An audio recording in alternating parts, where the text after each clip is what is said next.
Hi candidates, welcome to another session of manifested online classes. So in this session, I want us to continue with more illustrations on the topic of deferred tax. And specifically, I want us to look on another question for deferred tax, which equally incorporate the concept of group accounts. And the question is for September 2021, specifically question number 3, Roman 1, and also Roman 2.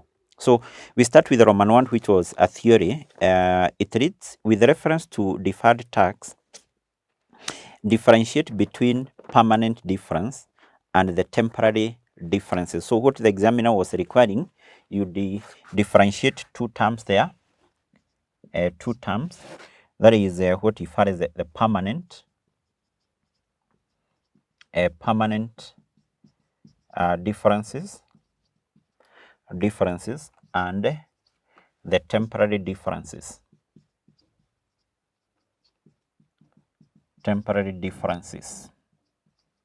So basically, to differentiate, you just define what is permanent difference and what is the temporary difference. First of all, when we talk about the permanent difference, we say that these are difference which give rise to a difference between accounting profit and taxable profit. And that particular difference arises as a result of taking into account items of incomes and expenses in computing the accounting profit, but those particular items are not taken into account in computing the taxable profit. Now, good examples of such items include something like depreciation. We know depreciation is an expense in computing the accounting profit, but depreciation is not considered as a allowable expense in computing the taxable profit. Another good example of such an item is fines and penalties. Fines and penalties are accounted for by the company as an expense in computing the accounting profit, but those particular items are not treated as a allowable expense in computing the taxable what? Profit. So that is a kind, or those are the items which give rise now to what refers as the permanent what? Difference. So we can say that a permanent difference is the difference between accounting profit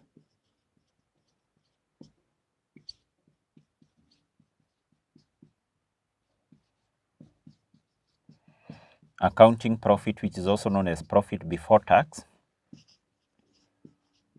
and the taxable profit which arises as a result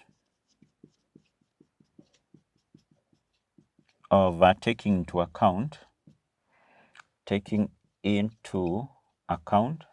items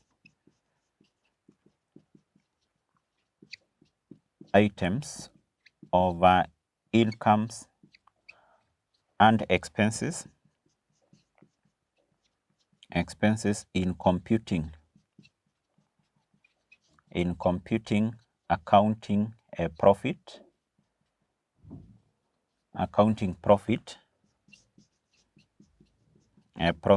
and not in computation of taxable profit.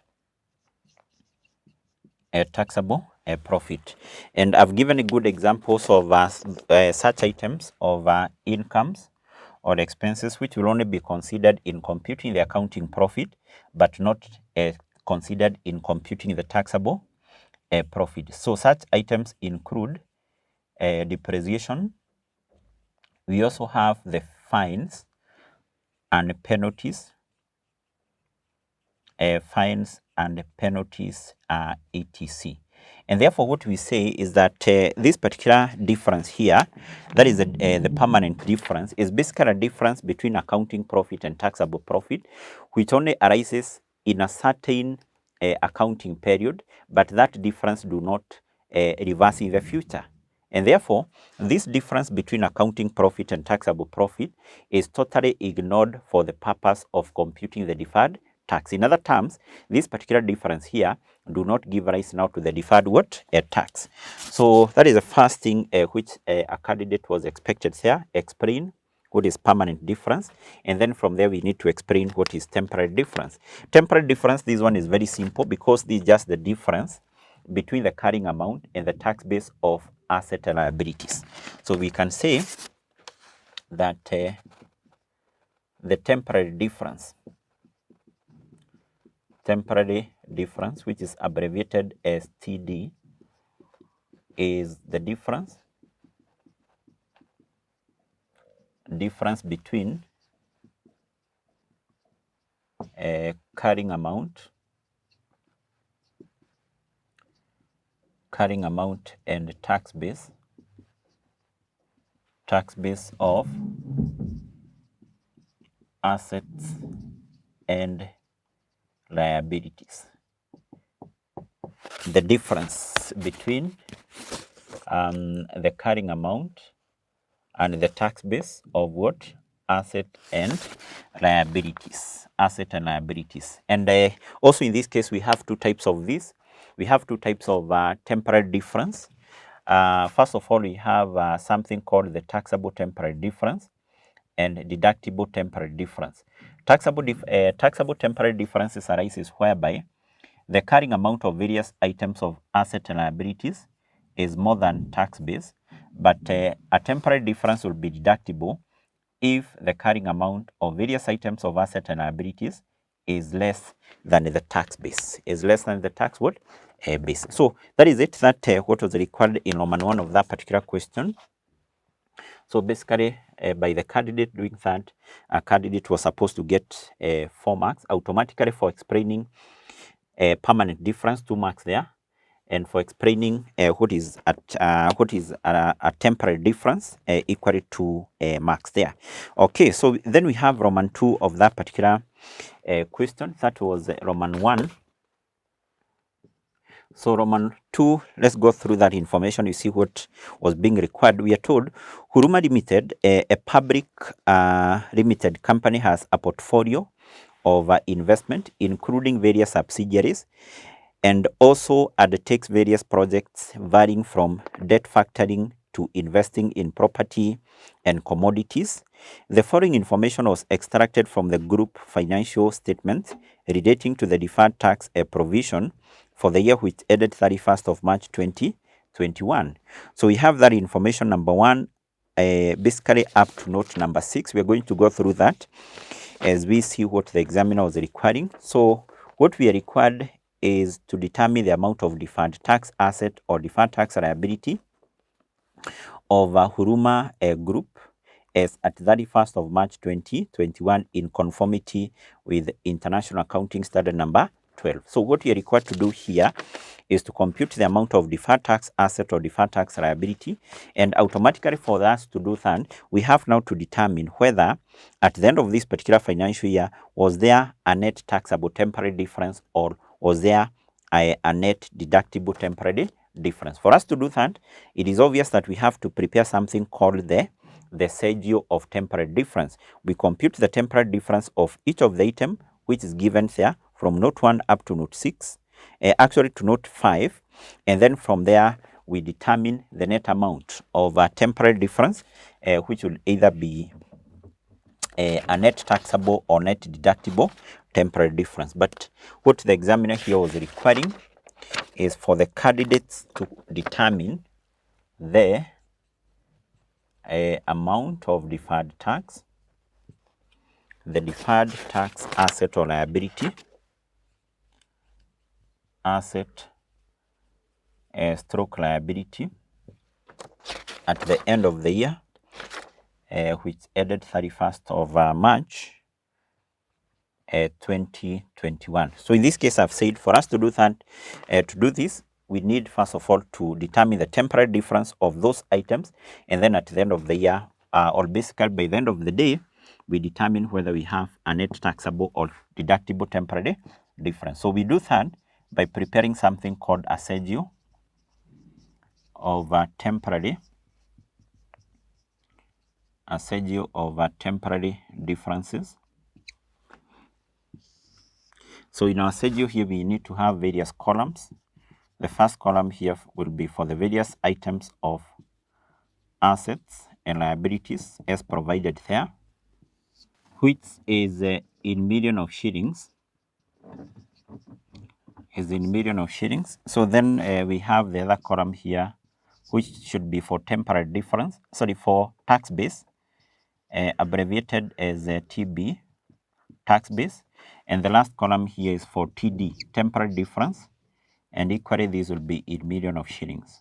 So we need to go through the items we are given from note 1 up to note 5 so that we can be able to compute their temporary difference, and then by the end of the day we get the net amount. So what you're given or we are told in note 1 is that Huruma Limited acquired a controlling interest in a subsidiary, Shukari Limited, on 1st of July 2020, that is within the current year.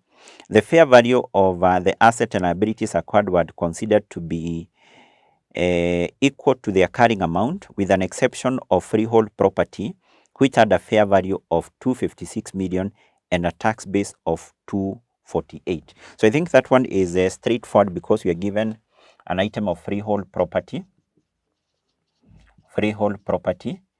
and for that item we are given its fair value. The fair value, this is the amount at which this item will be recorded in the statement of financial position, meaning that is the carrying amount. And then also we are given the tax base, which is 248. So no problem with that because the two values are provided. We are told the directors have no intention of selling the property, meaning that it will be accounted for as an asset, as a non-current asset, that is. So we get the difference, 256 minus 248, 248, that will give us a difference of 8 million, which is a positive, and therefore that is a taxable temporary difference. So we move to number 2. We are told during the year which ended 31st of March 2021, Huruma Limited sold goods at a price of 48 million to another subsidiary, which is called Wingu Limited, and made a profit of 16 million on the transaction. And then you're told 40% of these goods were held in the inventory of Wingu Limited as at 31st. So in such a case, what you just need to do is to determine the goods which were not yet sold at the end of the year. You determine their cost, which will be the carrying amount, and then their selling price will be the tax base. So therefore, we have inventories, and for these particular inventories, we need to determine their value.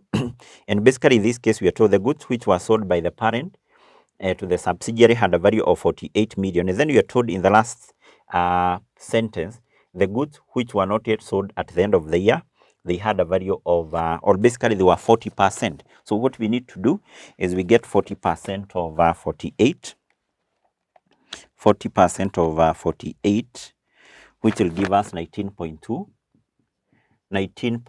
So remember 19.2, and this is basically now the cost. This is a cost now to the buying company, and therefore when buying company is preparing its income statement, this what it will consider. This what it will take as the cost of the goods which were purchased. In other terms, this is the tax base.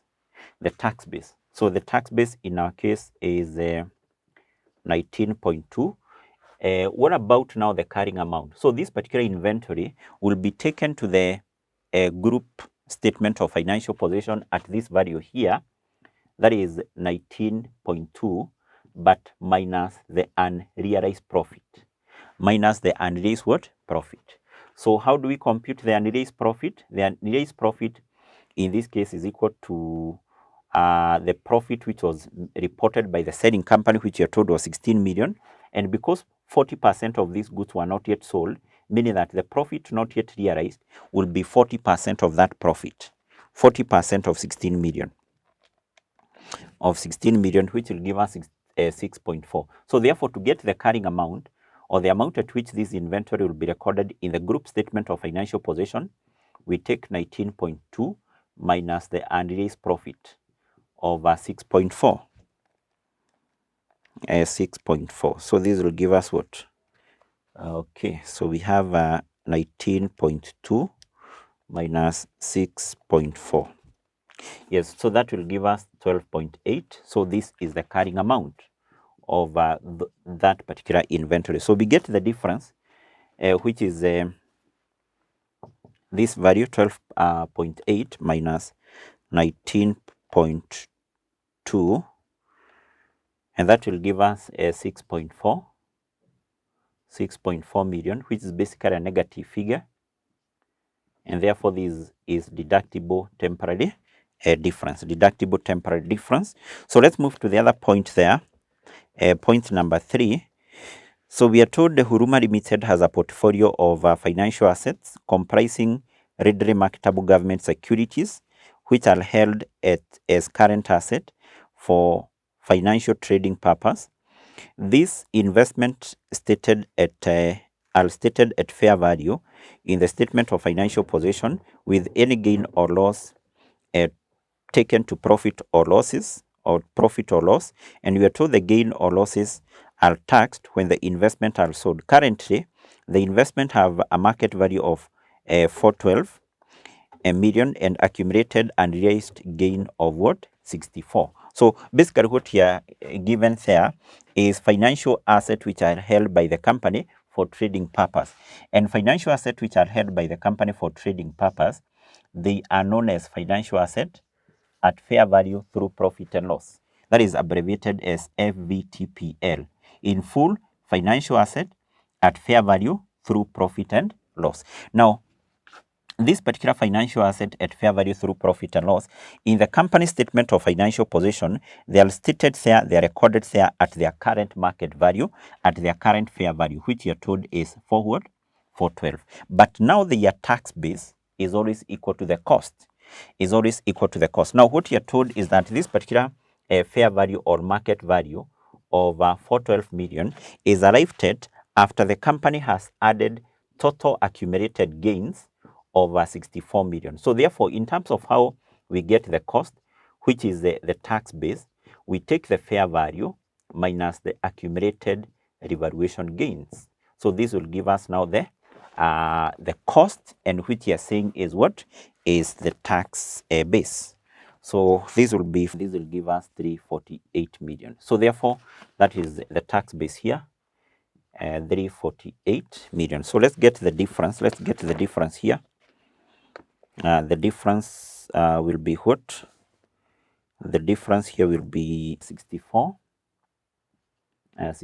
which is a positive figure, meaning that it is a taxable temporary difference. So we are done with that particular point. Let's move to point number 4.